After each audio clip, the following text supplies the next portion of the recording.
आज हम वास्तुशास्त्र की क्लास स्टार्ट कर रहे हैं और आप सबके मन में होगा एक क्वेश्चन कि वास्तुशास्त्र क्या है, कहाँ से आया, क्या इसकी स्टोरी है, क्या ये साइंस है या नहीं, या ये मिथ है। तो इन सब चीज़ों की जानकारी मैं आपको प्रोवाइड करूँगा आने वाले लेक्चर्स के अंदर। और क्यों ये इतना बड़ा मिथ बना हुआ है, इसके पीछे रीज़न क्या है। एक रीज़न जो सबसे पहले मैं आपको ये बताऊँगा, वास्तुशास्त्र जो है वो अकेला कभी काम नहीं करता, इसके साथ एस्ट्रोलॉजी और आयुर्वेद दोनों जुड़े हुए हैं। और दूसरा रीज़न ये है कि मोस्टली जो वास्तु कंसल्टेंट होते हैं इनको अर्थ किस तरीके से काम करती है इसका ज्ञान नहीं होता, इसकी नॉलेज नहीं होती। तो सबसे पहले जो मैं इसमें शुरुआत करूँगा वो ये करूँगा कि मैं आपको पहले सोलर सिस्टम के अंदर अर्थ किस तरीके से घूमती है, अर्थ पे सीजन चेंजेस क्यों होते हैं, अर्थ पे वेदर चेंजेस क्यों होते हैं, सभी जगह भूमि एक जैसी क्यों नहीं है, सभी जगह टेम्परेचर डिफरेंट क्यों होते हैं। इन सब चीज़ों का हमारे ऊपर सबसे ज़्यादा जो है हमारे प्लानिंग, जो आर्किटेक्ट जो प्लान बनाते हैं, प्लानिंग के ऊपर बहुत ज़्यादा इफेक्ट पड़ता है। इन्हीं वेदर कंडीशन के हिसाब से हम जो भी स्ट्रैटेजीज डिज़ाइन करनी होती है घर के अंदर, हीटिंग, कूलिंग, वेंटिलेशंस जो भी हम डिज़ाइन करते हैं वो इन्हीं के कारण करते हैं।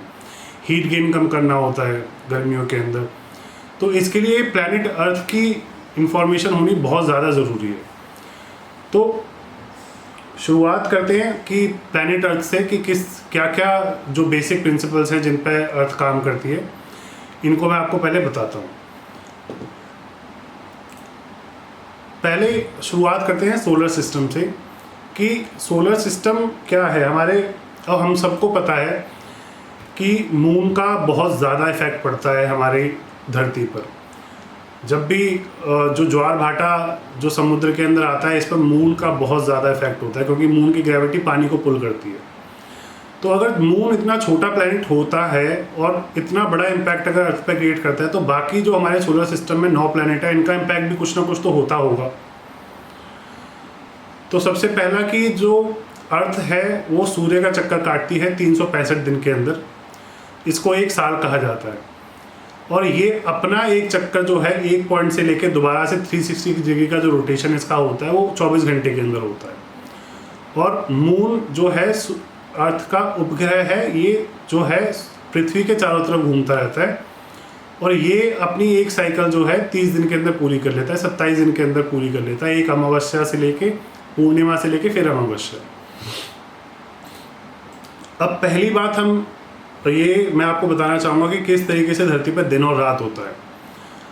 जैसा कि आप इस फोटो में देख सकते हैं, जो भी पोर्शन अर्थ का सूर्य की तरफ देख रहा होता है उस पर दिन होती है, और जो पोर्शन सूर्य को नहीं देख रहा होता, जो पीछे होता है, उसमें रात होती है। अब हम सबको ऐसा लगता है कि धरती गोल होती है, ऐसा नहीं है। धरती गोल नहीं होती, धरती थोड़ी इलिप्टिकल होती है। और इलिप्टिकल होने के कारण जो इसका जो सेंटर ऑफ एक्सिस होता है वो नॉर्थ पोल और साउथ पोल से होता है। और हमारी जो पृथ्वी है ये एक्चुअल में 90 डिग्री पे नहीं होती है, 23 डिग्रीज पे जो है टिल्टेड होती है। 23 डिग्री पे टिल्टेड होने के ही कारण जो है मोस्टली जो नॉर्थ पोल और साउथ पोल पर जो धूप नहीं पड़ पाती है 6-6 महीने, वही इसका कारण होता है। तो अभी ढंग से पृथ्वी के बारे में समझेंगे कि किस तरीके से पृथ्वी काम करती है। पृथ्वी के बीच में से एक लाइन खींची गई है, जो कि होती नहीं है, सिर्फ खींची जाती है। उसको कहते हैं इक्वेटर लाइन। ये इक्वेटर लाइन जो है पृथ्वी को 2 भागों में डिवाइड कर देती है, नॉर्दर्न हेमिस्फीयर और साउदर्न हेमिस्फीयर। नॉर्थ पोल वाला तरफ जो एरिया होता है उसे नॉर्दर्न हेमिस्फीयर बोलते हैं, और जो नीचे की तरफ एरिया होता है साउथ की तरफ, उसको साउथ पोल बोलते हैं। अब होता ये है कि ये तो हमारे नॉर्थ पोल और साउथ पोल हो गए, ये ज्योग्राफिकल नॉर्थ पोल और साउथ पोल होते हैं। बट हम सबको पता है हमारी धरती पे एक मैग्नेटिक फील्ड होती है, और ये मैग्नेटिक फील्ड जो होती है नॉर्थ पोल और साउथ पोल से थोड़ी डिफरेंट होती है। हमको पता है कि कंपास जो है हमेशा नॉर्थ डायरेक्शन दिखाता है, बट वो नॉर्थ डायरेक्शन क्यों दिखाता है? क्योंकि हमेशा जो है अपोजिट पोल अट्रैक्ट करते हैं। तो इसका मतलब जो आपका ज्योग्राफिकल नॉर्थ जो आपको दिखा रहा है, इसका मतलब वो मैग्नेटिकल साउथ होता है। और एक्चुअल में ये होता है, जो हमारा नॉर्थ ज्योग्राफिकल नॉर्थ होता है वो साउथ पोल होता है मैग्नेट का। और मैग्नेटिक जो फील्ड होती है वो हमेशा 90 डिग्री होती है। इस वजह से जो डिफ्लेक्शन होता है ट्रू नॉर्थ और नॉर्थ के अंदर, वो हर कंट्री में थोड़ा थोड़ा डिफरेंट होता है। मेनली ये 23.4 डिग्री से वेरी करता है 1 डिग्री तक। इंडिया में न्यू दिल्ली में ये अराउंड 1 डिग्री जो है मोस्टली होता है।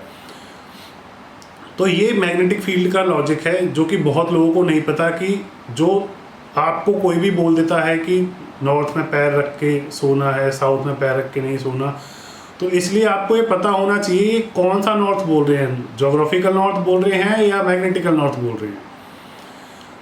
ठीक है, अब आगे समझते हैं कि पृथ्वी पे किस तरीके से ऋतु परिवर्तन होती है, किस तरीके से हर जगह सनलाइट और हर जगह का वेदर डिफरेंट होता है। ये जो तस्वीर आपको दिख रही है, इस तस्वीर में आप दो पृथ्वी देख सकते हो, एक राइट में है एक लेफ्ट में है, और इसके अंदर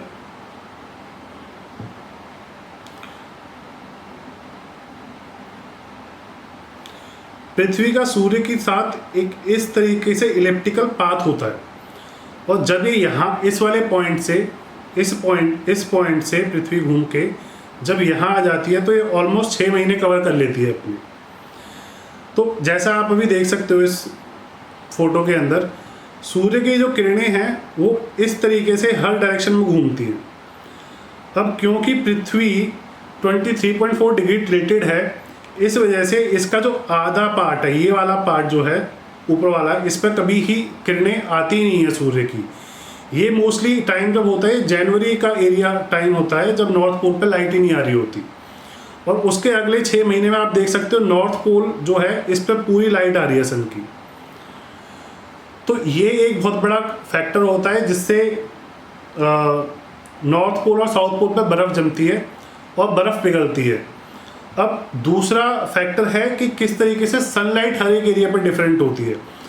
अब हमारे यहाँ पे जब इस एरिया पे जब लाइट नहीं आती तो यहाँ पे सर्दी शुरू हो जाती है येलो एरिया में, इंडिया नॉर्दर्न हेमिस्फीयर में होता है। बट जब यहाँ लाइट नहीं आ रही होती तब नीचे साउथ वाले एरिया में लाइट आ रही होती है। तो यहाँ पे जब ऑस्ट्रेलिया जो कंट्री है यहाँ पे गर्मी होती है, जब हमारे यहाँ पे सर्दी होती है, और जब हमारे यहाँ पे गर्मी होती है, जब इंडिया में पूरी लाइट पड़ रही होती है, तब ऑस्ट्रेलिया में ठंड पड़ रही होती है, क्योंकि उसका एरिया छुपा हुआ होता है। वहाँ पे जो सन एंगल होता है वो बहुत ही लो होता है।